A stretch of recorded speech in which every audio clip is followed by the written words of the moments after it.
한동안은 AI 주들이 굉장히 시세 흐름이 강하다가 로봇 쪽으로 재부각을 좀 받고 있는 것 같습니다.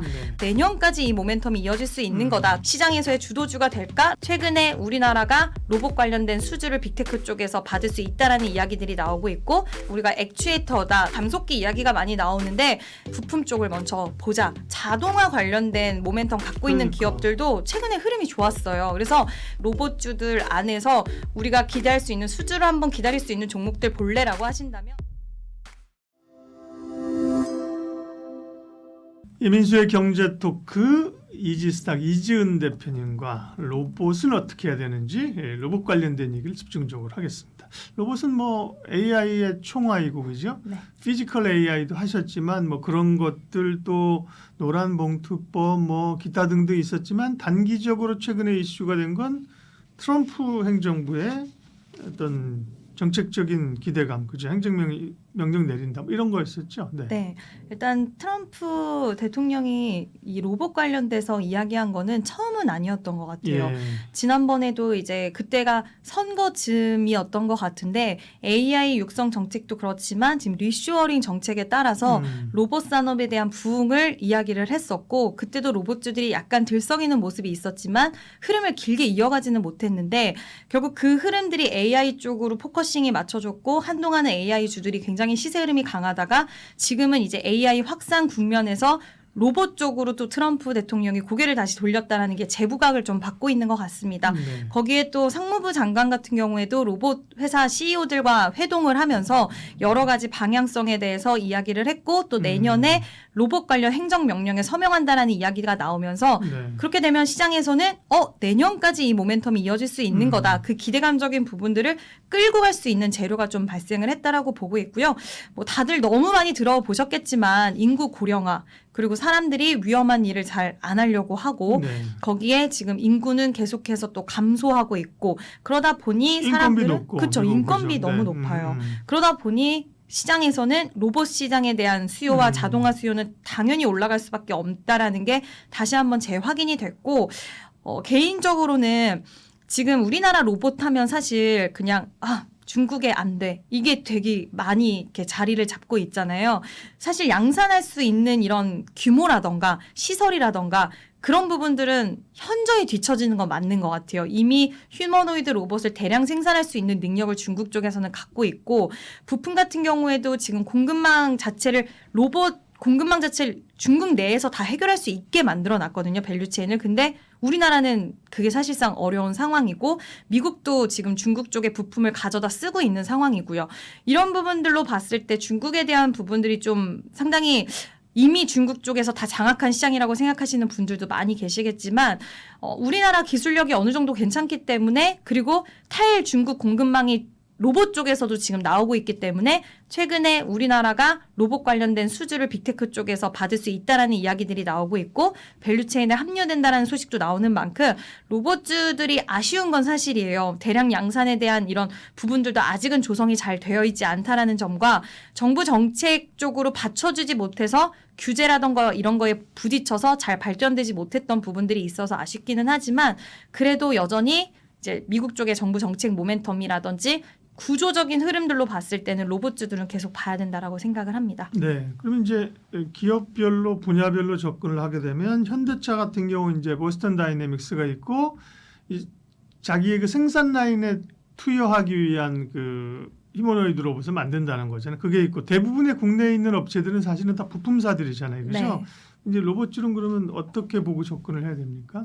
로봇주들은 투자하실 때 좀 고민이 많이 되실 것 같아요. 그리고 최근에 이미 너무 많이 올라온 것도 사실이기 때문에 고민이 많이 되실 것 같은데, 투자처를 그럼 역으로 생각했을 때 중국 쪽에서 대량 생산에 대한 능력이 있고, 그리고 부품에 대한 내재화, 그러니까 자국 부품에 대한 부분들을 상당히 성공률을 높게 잘 만들어 놓은 상황에서 우리나라가 그럼 해야 되는 가장 첫 번째 걸음은 부품에 대한 국산화에 대한 니즈가 상당히 커질 거라고 보여서, 휴머노이드 로봇을 완성하는 데 있어서의 첫 걸음도 우리가 액추에이터다, 뭐 로봇의 그 관절, 지금 로봇의 그 휴머노이드 로봇의 매출 비중의 60% 정도 차지를 하는 쪽이 그쪽이잖아요. 그래서 항상 감속기 이야기가 많이 나오는데, 저도 감속기 쪽을 가장 처음으로 보는 게 맞다라고 생각을 하고 있고, 그래서 최근에 주가가 뭐 로보티즈라든지 하이젠 R&M 이런 종목들 사면, SPG 계속해서 우상향을 한 거고요. 뒤 이어서는 대기업들이 지분을 갖고 있는 기업들 봐야 그렇죠. 된다라고 생각을 하는 게 방금 우리가 막 이야기했던 부분이랑도 귀결이 되지만 빅테크 기업들과의 연결고리를 가져가기 위해서는 대기업 산하에 있는 기업들이 좀 더 경쟁력이 있을 수 있을 것 같아요. 그래서 그런 부분들도 한번 체크를 해서 대기업이 지분을 가지고 있는 기업들 보셔도 좀 좋지 않을까라는 생각이 들기 때문에 지금 가장 핵심적인 건 부품 쪽을 먼저 보자. 거기서 감속기, 액추에이터 관련된 쪽이 여전히 좀 시세는 강할 가능성이 있다라고 보고 있습니다. 네. 왜냐하면 로봇이 아직까지 그렇게 돈을 막 벌어들이는 섹터는 아니거든요. 네. 그러니까 기술력은 있는데 적자 나는 기업들을 대기업들이 지분을 넣어주고 그죠. 네. 그리고 자기네 그 대기업의 기존의 산업과 연관시키기 위해서 인수를 해버리고 그죠. 네. 이런 구조잖아요. 네. 다 뭐 레인보우 로보틱스부터 해가지고 다 그런 구조로 이제 스토리가 이제 이어져 왔던 거고 그런 대기업의 백그라운드가 아닌 회사들은 이 부품 쪽에 정말 독자적으로 그죠? 이 경쟁력을 좀 가져야 되는 거죠. 그리고 또 하나 이제 최근에 로봇 아니면서 로봇처럼 뜬 게 이제 H1 만도를 비롯해 그죠? 네. 자동차 부품주들의 로봇 파트잖아요. 예. 요거는 어떻게 봐야 돼요? 네. 이게 굉장히 저는 로봇주들의 시세를 더 끌어줬다라고 생각을 하고 있는 게 그렇죠. 로봇주들 기존 로봇주들도 좋은 기술력을 보유하고 있는 회사들이 많이 있었지만 일단 자동차 산업 쪽으로 자동차 부품 사업 쪽으로 캐시카우를 어느 정도 갖고 있는 회사들이 그렇죠. 새롭게 로봇이라는 성장 동력을 가져오면서 실적이 나오는데 로봇 산업을 하는 기업이라는 이미지를 좀 저는 심어준 것도 상당히 큰 부분이 있다라고 생각을 하고 있고 지금 자동차와 로봇은 서로 이제 기계라는 카테고리 안에서 기술적인 유사성이 있다 보니까 이게 호환까지는 아니지만 조금만 발전시켜도 충분히 좀 커버가 가능한 부분들이 있다 보니 이에 따른 로봇주의 확산이 좀 더 많이 된 것 같아요. 로봇주 했을 때 이제는 우리가 현대오토에버도 HM 만도도 로봇주로 봐야지 거기다 삼성전기, LG 이노텍까지도 계속해서 신성장 동력으로 로봇 산업을 택하고 있잖아요. 이런 것들이 로봇 시장을 바라보는 시선과 투자자들의 심리 그리고 이런 좋은 탄탄한 기업들도 이제 로봇 산업을 신성장 동력으로 삼는구나라는 것은 굉장히 저는 좀 의미가 있고 좀 긍정적으로 보셔도 좋은 쪽이 아닌가라는 생각을 합니다. 과거에도 우리가 어떤 뭐 영상 같은 거 보면 홍보 영상 이런 거 볼 때 제일 먼저 우리가 로봇 생각하는 게 산업 현장, 한국의 수출 산업, 뭐 해가 한쪽 해 떠오르면서 막 공장 나올 때 보면 주로 자동차가 공장 기계가 이렇게 작업하는 그런 네. 거잖아요, 그죠? 맞아요. 그런 영상에서 닭 튀기는 로봇 이런 거 옛날에 안 나왔거든요, 그죠?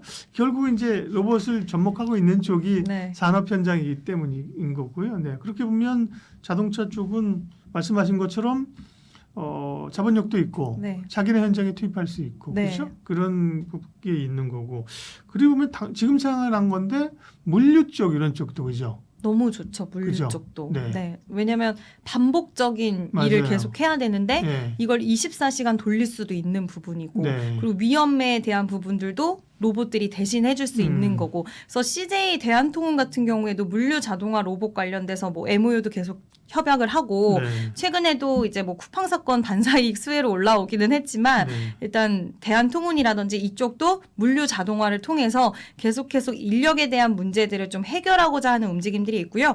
말씀하신 것처럼 부품주들도 상당히 좋긴 하지만 네. 자동화 관련된 모멘텀 갖고 있는 그러니까. 기업들도 최근에 흐름이 좋았어요. 그래서 좀 넓게 확장을 시켜보면 로봇주들 안에서 우리가 뭐 부품 관련된 기업들, 자동화에 관련된 기업들, 관련주들이 예전에 우리가 로봇주 하면 굉장히 종목수가 좀 제한적이었다라고 할 수 있겠지만 지금은 파이가 굉장히 커져서 그만큼 큰 수급들이 로봇 섹터가 이번에 시장에서의 주도주가 될까라고 했을 때 자금이 들어올 수 있는 환경들도 만들어지지 않았나라고 생각을 합니다.